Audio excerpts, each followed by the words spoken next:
Dear Thai, dear Sangha, you're invited to maintain your solid posture and close your eyes. And together we'll practice a guided meditation called Our Life as Gaia. This meditation offers an opportunity to re-story our identity as Gaia.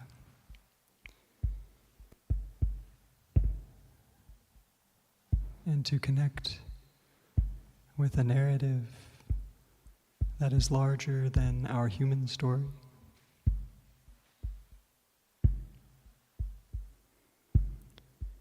Come back into a story we all share. A story whose rhythm beats in us still.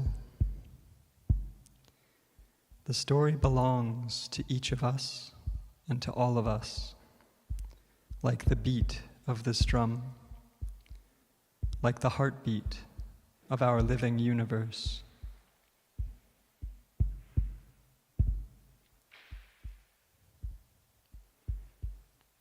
There is science now to construct the story of the journey we have made on this earth, connecting us with all beings. There is great yearning and great need to own that story.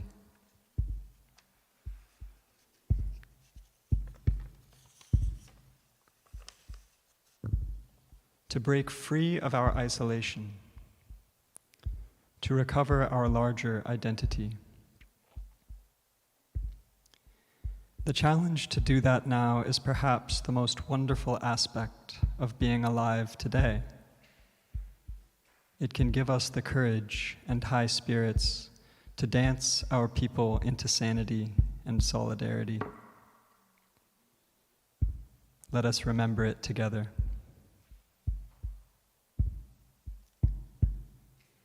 With the heartbeat of the drum, we hear the rhythm that has accompanied us all the way and underlies all our days and doings. So let it take us back now through our lives, back through our childhood, back through our birth. In our mother's womb, there was that same sound, that same beat, as we floated in the fluid right under her heart.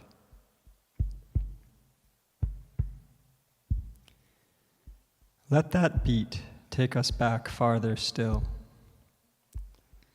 Let's go back beyond our conception, back to the first splitting and spinning of the stars. As scientists measure now, it is 14 billion years ago we manifested as a universe in the primal flaring forth. There we were, careening out with the speed of light, creating space and time. We were great swirling clouds of gas. Can you remember? 10 billion years later, one of those swirling masses split off from its blazing sun, the sun we now feel, and our lifetime as Gaia began. touch our earth and touch your face. That is Gaia too.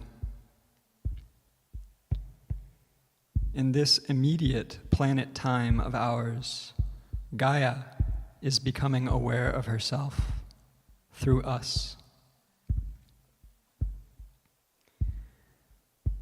Let us imagine that our life as a planet could be condensed into 24 hours, beginning at midnight. Until 5 o'clock the following afternoon, all her adventures are geological. All was volcanic flame and steaming rains washing over the shifting bones of the continents into the seas. Only at 5 o'clock comes organic life.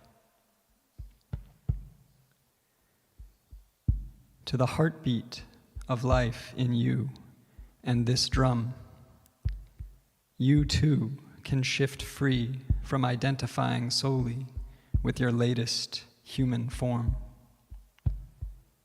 The fire of those early volcanoes, the strength of those tectonic plates is in us still. For in our very bodies, we carry traces of Gaia's story as organic life. We were aquatic first, as we remember in our mother's womb, growing vestigial gills and fins. The salt from those early seas flows still in our sweat and tears. The age of the dinosaurs we carry with us too, in our reptilian brain, right at the end of our spinal column. Complex organic life learned to protect itself, and it is all there in our instinct to flee or fight.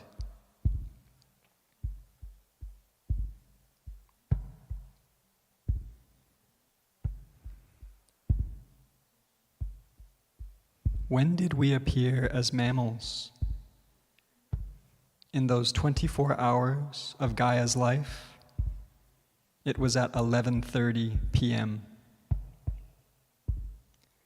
When did we become human? 1 second to midnight. Now, let us take that second to midnight that is our story as humans and render it in turn into 24 hours. Let's look back through the 24 hours that we have been human.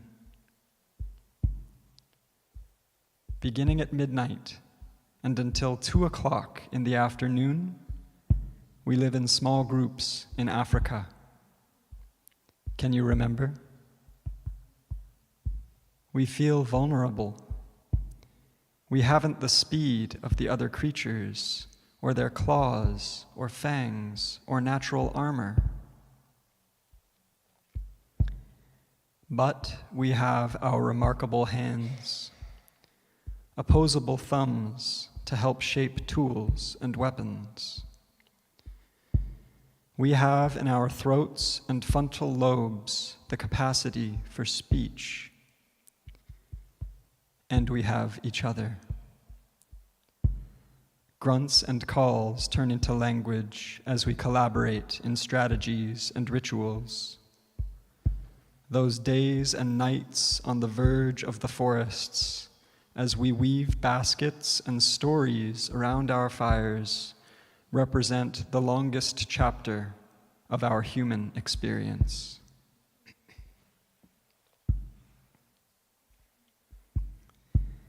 Then, in small bands, we begin branching out. We move across the face of Gaia. We learn to endure the cold and hunt the mammoth and name the trees of the northern forest, the flowers and seasons of the tundra. We know it is Gaia by whom we live. We make carvings of her with breasts and hips to worship her life-giving abundance. When we settle into agriculture, when we begin domesticating animals and fencing off our croplands and deciding that they can be owned as private property, when we build great cities with granaries and temples and observatories to chart the stars, the time is 11:58, 2 minutes to midnight.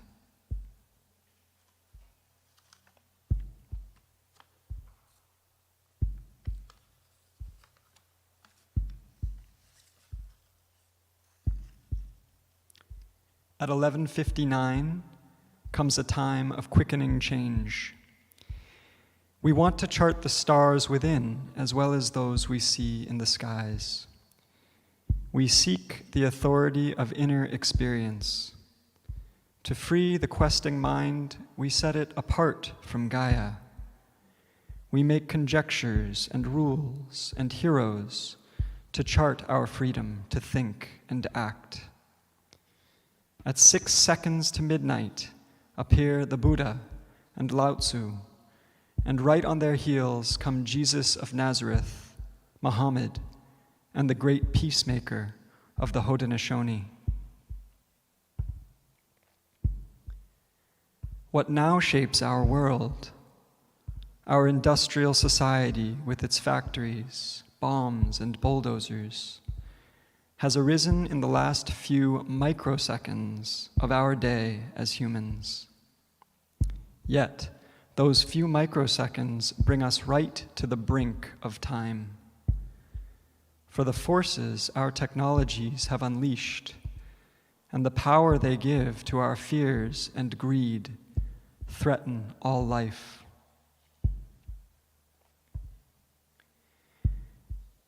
We are now at a point unlike any other in our story. Perhaps we have in some way chosen to be here at this culminating chapter or turning point. We have opted to be alive when the stakes are high, to test everything we have ever learned about interconnectedness and courage, to test it now when it could be the end of conscious life on this beautiful water planet, hanging like a jewel in space.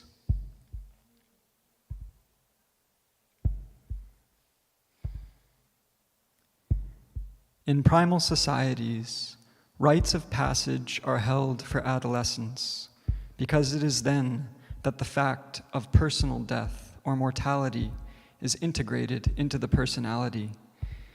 The individual goes through the prescribed ordeal of the initiation rite in order to integrate that knowledge so that he or she can assume the rights and responsibilities of adulthood. That is what we are doing right now on the collective level in this planet time. We are confronting and integrating into our awareness our mortality as a species. We must do that so that we can wake up and assume the rights and responsibilities of planetary adulthood. That is, in a sense, what we are doing here.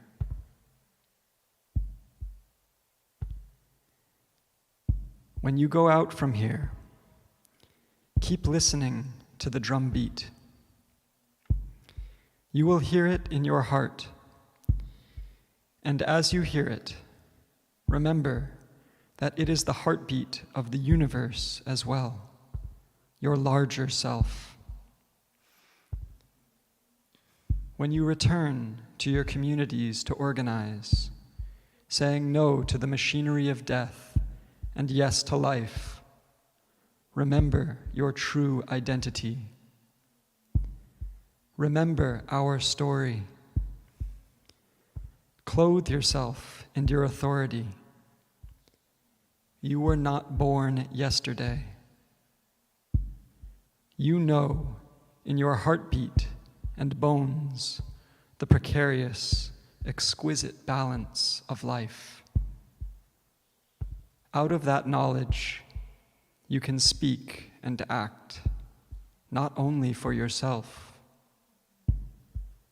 You will speak and act with the courage and endurance that has been yours through the long, beautiful eons of your life story as Gaia.